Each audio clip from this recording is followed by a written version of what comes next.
तो आज से हम लोग स्टार्ट करते हैं new topic complex number and quadratic equation. ठीक है, ये लेसन 5 है और बहुत इंटरेस्टिंग टॉपिक है।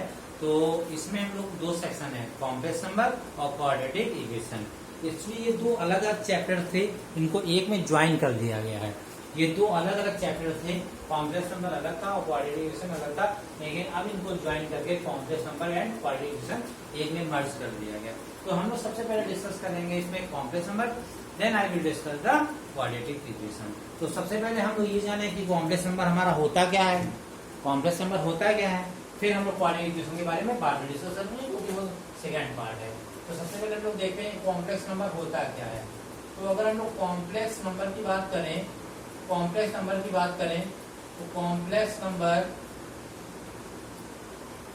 की बात करें तो फिर एक चीज हमें ध्यान रखनी पड़ेगी। पहली बात तो इसका जो रिप्रेजेंटेशन होता है वो जेड से करते हैं, ज्यादातर लोग इसमें जेड से रिप्रेजेंट करते हैं।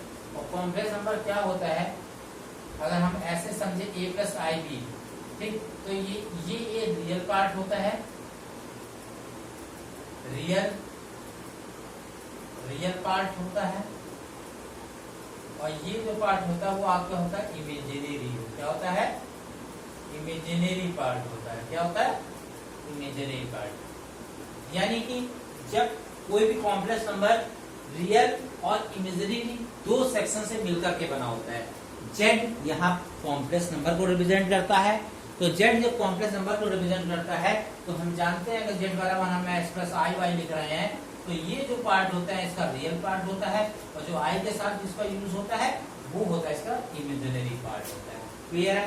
तो जहाँ जेड रिप्रेजेंटेशन होता है कॉम्प्लेक्स नंबर का, जहाँ भी लोग जेड यूज करेंगे सब ये कॉम्प्लेक्स नंबर है। ठीक, इसको जेड को लिखते हैं ए प्लस आई बी। अब इसमें ए क्या है, ये ए जो है इसमें रियल पार्ट है यानी वास्तविक भाग, और बी हमारा क्या है, जो बी आई के साथ जो लगा है वो इमेजिनरी पार्ट है। ठीक, इसको काल्पनिक भाग भी बोलते हैं हिंदी में। ठीक, तो ये है आपका रियल पार्ट, और ये आप एक्स प्लस आई वाई ले लीजिए तब भी बात वही होगी। एक्स प्लस आई वाई ले लेंगे तो ये एक्स हमारा रियल पार्ट हो जाएगा, और वाई जो इमेजिनरी आई के साथ लगा है वो इमेजिनरी पार्ट हो जाएगा। तो क्लियर हो गया? तो कोई भी कहने का मतलब कोई भी कॉम्प्लेक्स नंबर कब बनता है, जब उसमें एक सेक्शन हमारा रियल पार्ट होता है, दूसरा सेक्शन जो आई के साथ होता है इमेजिनरी पार्ट होता है। जब दोनों को मर्ज कर देते हैं तो that is the complex number. Clear है? अच्छा, अब कॉम्प्लेक्स नंबर के बारे में अगर हम आगे बढ़ते जाते हैं तो एक एक चीज के बारे में हम लोग डिस्कस करते हैं। ठीक, तो कॉम्प्लेक्स नंबर आप ये समझ गए कि रियल पार्ट और इमेजिनरी पार्ट से मिल करके जो पार्ट बनता है उसको बोलते हैं कॉम्प्लेक्स नंबर। अगर ये पार्ट आपको क्लियर हो गया कि complex number real plus imaginary part से मिल करके बनता है, तो इसका मतलब क्या है कि अगर हम एक कॉम्प्लेक्स नंबर को लेट कर लेते हैं कि हमारे कॉम्प्लेक्स नंबर जेड है और ये a प्लस आई बी है, a प्लस आई बी, तो ये क्या है, ये रियल पार्ट है और ये इमेजिनरी पार्ट, तो हम कह सकते हैं that is the complex number. अब बात आती है इसमें जेड बार।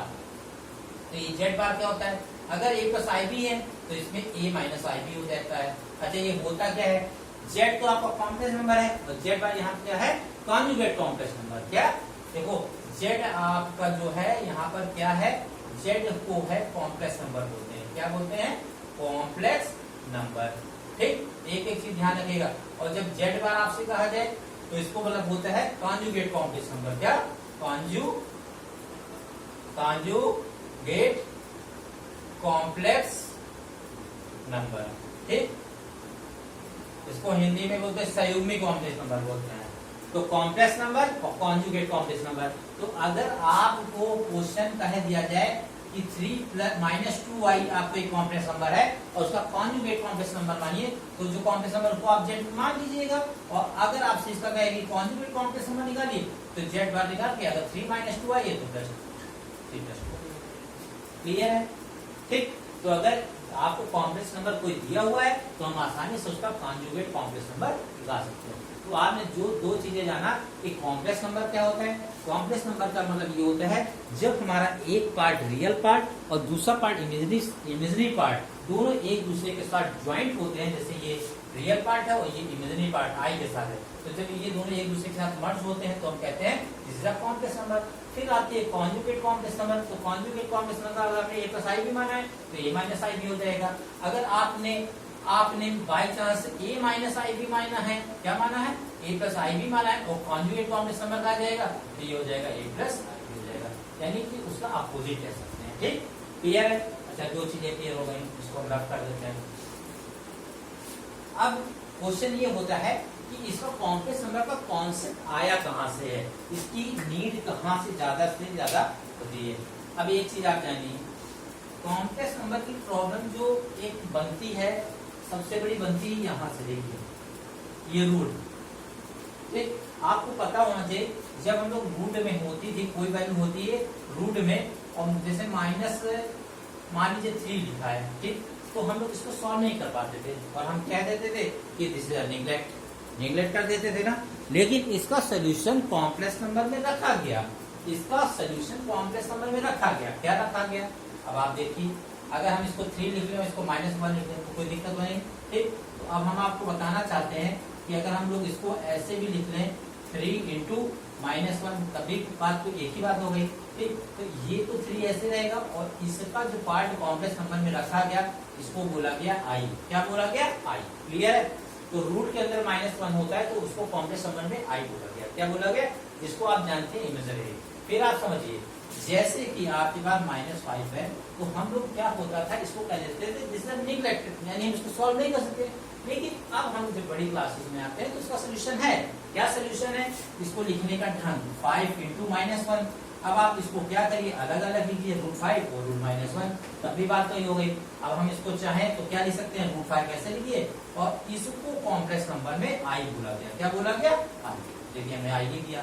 तो अब इसका जो रिजल्ट आया हमारे पास कितना आया, √5। तो ये सोल्यूशन हमारा यहाँ से कॉम्प्लेक्स नंबर के थ्रू हम लोग इसको रूट के अंदर -1 को आई बोल दिया। क्या बोल दिया? रूट के अंदर -1 को हम लोगों ने आई बोल दिया। ये बात आपको समझ में आ गई होगी। ठीक, अब इसी कॉन्सेप्ट के बेस पर आप कुछ चीजें देखिए। क्या चीज देखिए, जैसे कि ये बोला गया कि जो रूट के अंदर -1 होता है उसकी वैल्यू होती है आई। हमेशा ध्यान रखिए, आई क्या होता है, इमेजिनरी पार्ट आप जानते हैं। अब आप जरा स्क्वायरिंग करिए, जब बोथ साइड जरा क्या करिए, स्क्वायरिंग करिए, इधर भी करिए और इधर भी करिए, दोनों तरफ स्क्वायरिंग करिए, तब देखिए क्या आता है। तो ये रूट और स्क्वायर हट जाएंगे तो -1 आएगा कि नहीं आएगा, ये देखिए। तब आई स्क्वायर की वैल्यू कितनी आ गई, आई स्क्वायर की वैल्यू जो आ गई आपकी -1 आ गई। ध्यान रखिएगा, पहला भाग तो आपका ये है ही है फिक्स, ये ध्यान रखिएगा। एक चीज, जब आपने दोनों तरफ स्क्वायर किया तो दूसरा रिजल्ट आपको मिला कि आई स्क्वायर की वैल्यू ये। आप इसको ये भी लिख सकते हैं, आई बराबर -1। ठीक, चाहिए लिखिए, चाहिए। तो एक पार्ट आपको ये ध्यान रखना पड़ेगा कि आई बराबर क्या होता है, √-1। ठीक, और दूसरा पार्ट आपने ये ध्यान दिया कि आई स्क्वायर की वैल्यू क्या होगी, ये -1 होगी। फिर ये चीज और हम निकालते हैं, थोड़ा ध्यान दीजिएगा। ये आई स्क्वायर है, क्या है, आई स्क्वायर। तो फिर आई क्यूब की वैल्यू क्या होगी। अब आप एक काम करिए, जो ये आई स्क्वायर है, एक आई से यहाँ इंटू कर लीजिए और एक आई से यहाँ इंटू, दोनों साइड कर दीजिए, तो ये क्या हो जाएगा, आई क्यूब हो जाएगा। क्या हो जाएगा, ये क्या क्या -i आ गया। ये आपकी तीसरी चीज हो गई। पॉइंट ध्यान दीजिए, ये पॉइंट पहला हो गया, ये पॉइंट आपका दूसरा हो गया, ये आपका तीसरा आ गया पॉइंट। ठीक, अब चौथा पॉइंट आप ध्यान दीजिए। चौथा पॉइंट, चूंकि आपके पास आपने देखा कि आई स्क्वायर बराबर आपका -1 है। ठीक, अब आप क्या करिए, वो साइड फिर स्क्वायरिंग कर दीजिए, इधर भी कर दीजिए और इधर भी कर दीजिए। ठीक, तो आई की पावर 4। ठीक, तो ये कितनी आ गई, -1 का स्क्वायर 1। बस यही चीजें आपको, 4 चीजें ध्यान रखनी है, यही 4 चीजें आपको ध्यान रखनी है, 1, 2, 3 और 4। ये हमने आपको ये पहले ही फंडामेंटल क्लियर कर दिया कि रूट के अंदर -1 हो तो उसकी वैल्यू क्या होती है, आई। फिर हम आई स्क्वायर की वैल्यू कैसे निकालेंगे, यानी आई बराबर क्या हो गया, दोनों तरफ आप चाहे इसको ऐसे लिख लीजिए, ऐसे लिख ली, बात पहले आई फिर ये लिखिए। अब दोनों तरफ हमने स्क्वायरिंग कर दिया, स्क्वायरिंग करने से ये आई स्क्वायर आ गया और इसकी वैल्यू क्या होगी, -1। तो आई स्क्वायर की वैल्यू क्या होगी, -1 हो गई। क्लियर हो गई। फिर हमने क्या किया, आई क्यूब के वैल्यू निकालने के लिए आई इधर ही मल्टीप्लिकेशन कर दिया, इधर कर दिया, तो ये आई क्यूब बन गया। आई क्यूब की वैल्यू क्या हो जाएगी, -i, ये भी क्लियर हो गया। अब मुझे पता करना है आई की पावर 4 की वैल्यू क्या होगी, तो हमने क्या किया, आई स्क्वायर देखिए, आई स्क्वायर -1 था, दोनों तरफ स्क्वायरिंग कर दिया, तो ये आई की पावर 4 हो गया और -1 का स्क्वायर 1। तो हमने देखा मैक्सिमम जो आई की वैल्यू होती है वो 1 होती है। इस चीज को ध्यान रखिएगा, जो मैक्सिमम आई की जो वैल्यू होती है, पहला पॉइंट 1 फर्स्ट वैल्यू आई की, ये आई स्क्वायर की वैल्यू, ये आई क्यूब की वैल्यू, ये आई की पावर 4 की वैल्यू, चारों वैल्यू आपको ध्यान में रखनी। इसी से आपको क्वेश्चन करना है, आई स्क्वायर, आई क्यूब और आई की पावर 4। अगर आपसे पूछा जाए इसकी मैक्सिमम वैल्यू क्या होती तो हमेशा याद रखिएगा 1 होती है। क्या होती है? आई की पावर 4, यानी इमेजिनरी पार्ट है, आई की पावर 4 का यूज ज्यादा करेंगे, इसकी वैल्यू क्या होती है? 1 मैक्सिमम वैल्यू। ओके, चलिए अब हम आगे बढ़ते हैं। अब देखिए, अब अगर आपसे ये क्वेश्चन कहा जाए, क्वेश्चन में ये कहा जाए कि आप ये निकालिए आई की पावर 9, आई की पावर 9 और आई की पावर 39, इसकी वैल्यू निकालना है। तो अब देखिए कैसे निकालेंगे। देखिए, तो आई की पावर 9 और आई की पावर 39, अब इसको निकालना है और बहुत ही आसान तरीके से हम इसको निकाल देंगे। बस इसमें फंडामेंटल क्लियर होना चाहिए। देखिए, जो भी आपको पावर दी उसको पावर 4 में कर लो, क्योंकि पावर हमें इसकी वैल्यू ज्यादा आसान पड़ती है।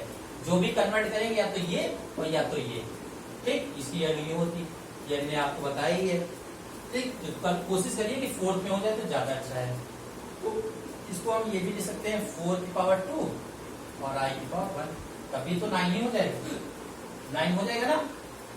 अच्छा, ये हो गया आपका 9 हो जाएगा। अच्छा, 39 को आप लिख लीजिए 4 और 9, तो 9 4 जाए कितना हो जाएगा? 36 हो जाएगा। और यहाँ पर हो जाएगा आई क्यूब, कितना हो जाएगा? देखिए 9 4 जा 36 और ये 39। अब इसकी वैल्यू देखिए, इसकी वैल्यू क्या होती है? 1 का स्क्वायर। आई की पावर 4 क्या होता है?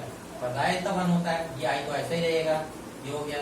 अच्छा, आई की पावर 4 की वैल्यू 1, इसकी पावर 9, ठीक। अच्छा, यहाँ इंटू होगा क्योंकि 39 भाई, ये आई की पावर 9 का कॉन्सेप्ट हो गया और ये आई की पावर 39 का हो गया। अच्छा, आई क्यूब को, तो आई क्यूब को ऐसे रहने दीजिए। अच्छा, यहाँ पर 1 का स्क्वायर 1 इंटू आई, और यहाँ 1 का स्क्वायर 1 की पावर 9 है तो 1 ही हो जाएगा। अच्छा, आई क्यूब को क्या लिखते हैं? अभी हमने आपको बताया था आई क्यूब की, जब हमने आई स्क्वायर आपको निकाला था, आई स्क्वायर की वैल्यू क्या थी? -1 आई थी। फिर हमने कहा था आप आई इधर इंटू कर दीजिए और आई इधर इंटू कर दीजिए, तो ये आई क्यूब ही तो हो गया था। आई क्यूब की वैल्यू क्या की थी? -i। तो ये 4 वैल्यू आप हमेशा डायरेक्ट याद रखिए। तो इसकी वैल्यू क्या ले सकते हैं? -i। तो ये क्या हो जाएगा? आई, और ये क्या आ जाएगा? -i। तो ये देखिए कैंसिल हो गया। तो इस तरीके से हम लोग वैल्यू निकाल लेते हैं। इस तरीके से ही क्वेश्चन आपको आगे मिलते रहेंगे। कॉन्सेप्ट क्लियर है? चलिए, अब अगर आपके पास क्वेश्चन आ जाए, थोड़ी देर के लिए मान लीजिए हम आपसे ये कहें कि आप निकालिए आई की पावर -39 की वैल्यू निकालिए। ठीक, तो देखिएगा कैसे निकालते हैं। तो सबसे पीछे जो आई की पावर -39 है, इसको आप ऐसे क्यों नहीं सकते? पहले पॉजिटिव बना लो तो ज्यादा समझ में आएगा। 1 अपान कर देंगे, पॉजिटिव हो जाएगा। आई की पावर 39, अब इसको 4 की पावर 9 और यह हो जाएगा आई क्यूब। अब देखिए वही हो गया, 9 4 जा 36 और 36 हो 39। अब वैल्यू रखिए, आई की पावर 4 इसलिए बना क्योंकि उसकी वैल्यू आसान होती है, 1 होती है। तो यहाँ हो गया 1 की पावर 9 और आई क्यूब की वैल्यू हमने बताया है क्या होता है? -i। आई क्यूब की वैल्यू क्या होती है? देखिए, अभी आई स्क्वायर की वैल्यू हमने बताया कि -1 होती है। फिर हमने कहा था इधर भी आई कर लेना और इधर भी आई कर लेना, तो ये आई क्यूब हो गया, आई क्यूब वैल्यू -i। तो ये सब चीजें याद रखिए। आई क्यूब की जगह क्या लिखेंगे? -i। तो ये क्या हो गया? 1 अपान ये 1 इंटू -i, तो ये कितना हो गया? 1 अपान, यानी हम ये दे सकते हैं -1 अपान आई। क्या हो गया? -1 अपान आई। ये ध्यान रखिएगा, -1 अपान आई है। लेकिन अभी ये यहाँ तक नहीं, अभी इसको और सॉल्व करिए। कभी भी नीचे आ जाए, अगर आई आ जाए तो उसको थोड़ा सा और सॉल्व करते हैं। कैसे सॉल्व करते हैं? कॉन्जुगेट करिए। कॉन्जुगेट करने का मतलब -1 अपान आई है, ठीक, आप ऊपर भी आई से कर दीजिए, नीचे भी आई से कर दीजिए, कोई दिक्कत। जब नीचे आए तभी करिएगा, अदरवाइज मत करिएगा। अब देखिए -1 को आई से करेंगे तो -i हो जाएगा। अच्छा, आई क्या हो जाएगा? आई स्क्वायर हो जाएगा। क्या हो जाएगा? आई स्क्वायर। तो -i स्क्वायर की वैल्यू क्या होती है? -1 होती है। अब ये माइनस माइनस कैंसिल हो गया, क्या आ जाएगा? आई। ये आपका आंसर हो गया। सिर्फ माइनस कटेगा, ये माइनस माइनस कैंसिल हो गया, आई वैल्यू आ गई। हमने क्या किया? -1 अपान आई था, आई से ऊपर नीचे कर दिया। जब नीचे आई आए तभी रेशनलाइज करिएगा, ऊपर आए तो मत करिएगा। तो आई स्क्वायर हो गया और -1 की आई से करेंगे -i हो गया। अच्छा, ये -i और आई स्क्वायर की वैल्यू क्या होती है? -1 माइनस कट के आई। तो इस तरीके से ये आंसर आपका हो गया। क्लियर है? अब हम एक ऑप्शन और बताने जा रहे हैं, एक कॉन्सेप्ट, ठीक, तो आपको चीजें क्लियर हो जाएंगी। अब एक कॉन्सेप्ट होता है आपका मल्टीप्लिकेटिव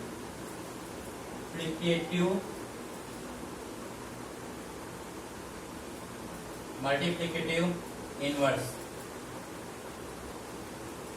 ये जानिए क्या होता है मल्टीप्लिकेटिव इनवर्स, ठीक है।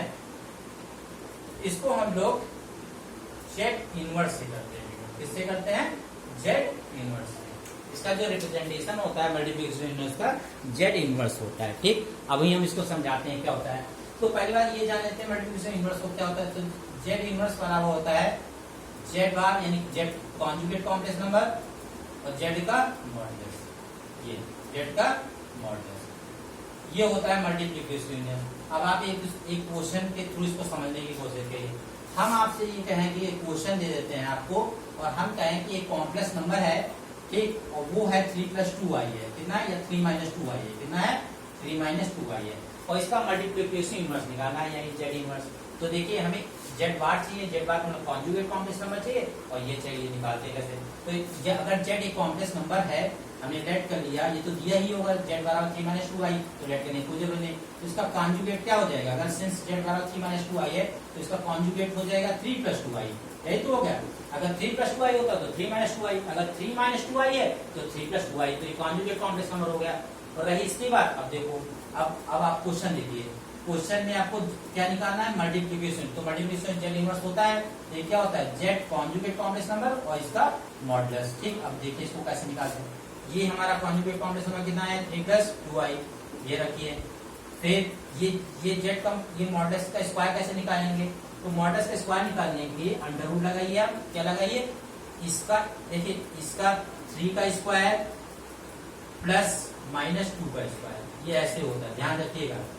ये आप अगर ऐसे हम आपसे ये कहें कि मॉड देखिए जेड अगर एक नंबर है, क्या है? 3-2i, ठीक, ठीक। और हम इसका मॉडुलस निकालिए, क्या निकालिए? मॉडुलस, ठीक। पहले मॉडुलस निकालिए स्क्वायर के बाद जेड एक कॉम्प्लेक्स नंबर है 3-2i और इसका मॉडुलस निकालिए, मॉडुलस का निशान है। तो आप रूट लगाइएगा, रियल वाले पार्ट का स्क्वायर, ये रियल होता है, और प्लस इमेजिनरी वाले पार्ट का स्क्वायर विद साइन। देखिए रियल वाले पार्ट का स्क्वायर 3 का स्क्वायर प्लस इमेजिनरी वाले पार्ट का स्क्वायर, इमेजिनरी का स्क्वायर कितना है? -2 का स्क्वायर। समझ में आए? तो कितना आ जाएगा?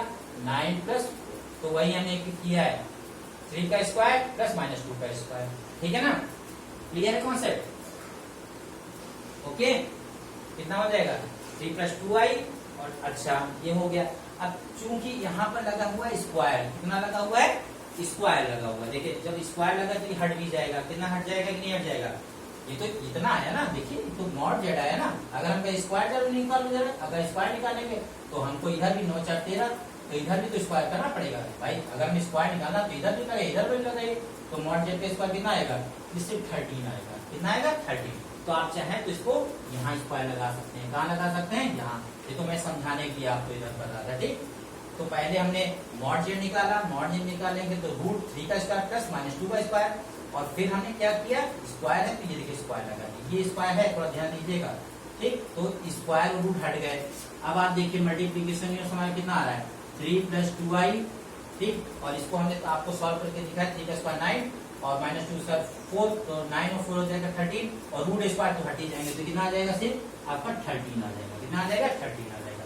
लेकिन अभी इसको थोड़ा सा और सही करना है। हमेशा इसको कॉम्प्लेक्स नंबर के फॉर्म में करता होता है, कॉम्प्लेक्स नंबर के फॉर्म में। तो complex number this upon this अलग अलग करिए। 3/13, ठीक, 3/13 प्लस 2 अपॉन कितना? 2 अपॉन कितना? 2/13, ये आपका आंसर है, ठीक। अच्छा हमने ये किया क्यों? क्योंकि ये कॉम्प्लेक्स नंबर के फॉर्म में है। कभी भी पूरी कॉम्प्लेक्स नंबर में एक चीज जरूर ध्यान रखिए कि जो भी आप करिए उसको कॉम्प्लेक्स नंबर के फॉर्म में कन्वर्ट कर दीजिए। देखो 3/13 ये सही है, 2/13 इसको इस तरह कर सकते नहीं, और ये कॉम्प्लेक्स नंबर के फॉर्म में करेंगे। ये रियल पार्ट हो गया, ये हो गया हमारा इमेजिनरी पार्ट। तो इस तरीके से हम लोग मल्टीप्लिकेटिव इनवर्स निकालना सीखे, ठीक। अब आगे हम आपको बताएंगे मॉडुलस निकालना और फिर आर्गुमेंट निकालना, यानी किसी भी कॉम्प्लेक्स नंबर का मॉडुलस कैसे निकालेंगे। मॉडुलस तो हमने इसमें बता दिया है, इसका एक पार्ट होता है आर्गुमेंट। तो मॉडुलस और आर्गुमेंट और बहुत सारी चीजें हैं, हम 1 बाय 1 करते बताएंगे, ठीक। तो आई होप आप लोगों को क्लियर हो गया होगा। तो कॉम्प्लेक्स नंबर का ये इंट्रोडक्शन है, ठीक। एक्सरसाइज हम नेक्स्ट क्लास में स्टार्ट करेंगे। मिलते हैं नेक्स्ट क्लास में। Thank you.